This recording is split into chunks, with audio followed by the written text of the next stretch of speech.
നമ്മുടെ സബ്സ്ക്രൈബേഴ്സിൽ കുറച്ച് പേരും ശിഖമോളെ ഫ്രണ്ട്സും ആവശ്യപ്പെട്ടിട്ടുള്ള ചോക്ലേറ്റ് ബ്രൗണിൻ്റെ റെസിപ്പിയാണിട്ടത്.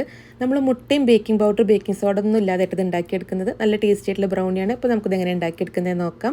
അപ്പോൾ അതിന് വേണ്ടിയിട്ട് ഞാനിവിടെ ഒരു ബൗളിലേക്ക് 1/2 കപ്പ് പഞ്ചസാര പൊടിച്ച് ചേർത്ത് കൊടുക്കുകയാണ്.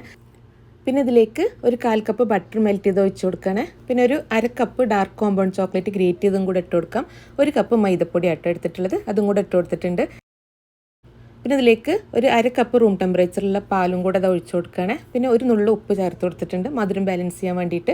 പിന്നെ 2 ടേബിൾ സ്പൂൺ കൊക്കോ പൗഡറും ഒരു 1/2 ടീസ്പൂൺ വാനില എസൻസും കൂടെ ഒഴിച്ചു കൊടുത്തിട്ടുണ്ട്. ഇനി ഇതെല്ലാതും കൂടെ നന്നായിട്ട് മിക്സ് ചെയ്തെടുക്കുക. ഇനി ഈ ഒരു ബാറ്റർ നമ്മൾ ബേക്ക് ചെയ്യുന്ന ട്രേയിൽ ബട്ടർ പേപ്പർ ഇരിച്ചു കൊടുത്തിട്ടുണ്ട്, അതിലേക്ക് ഒഴിച്ചു കൊടുക്കുകയാണ്. എന്നിട്ട് ലെവൽ ചെയ്ത് കൊടുത്ത ശേഷം ഇതിൻ്റെ മുകളിലായിട്ട് കുറച്ചും കൂടെ ചോക്ലേറ്റിൻ്റെ പീസ് ഇട്ട് കൊടുത്തിട്ടുണ്ട്. ഇത് ഞാൻ എയർ ഫ്രയറിൽ 160 ഡിഗ്രിയിൽ 20 മിനിറ്റ് ആയിട്ട് ബേക്ക് ചെയ്തെടുക്കുന്നത്. നിങ്ങൾക്കിത് ഓവനിലോ പാനിലോ ബേക്ക് ചെയ്തെടുക്കാം. ഇപ്പോൾ 20 മിനിറ്റിന് ശേഷം ആ ബ്രൗണി പുറത്തെടുത്തിട്ടുണ്ട്. നല്ല ടേസ്റ്റി ആയിട്ടുള്ള ബ്രൗണി ആട്ടോ. ഒരു പ്രാവശ്യങ്ങൾ ട്രൈ ചെയ്യുന്നു.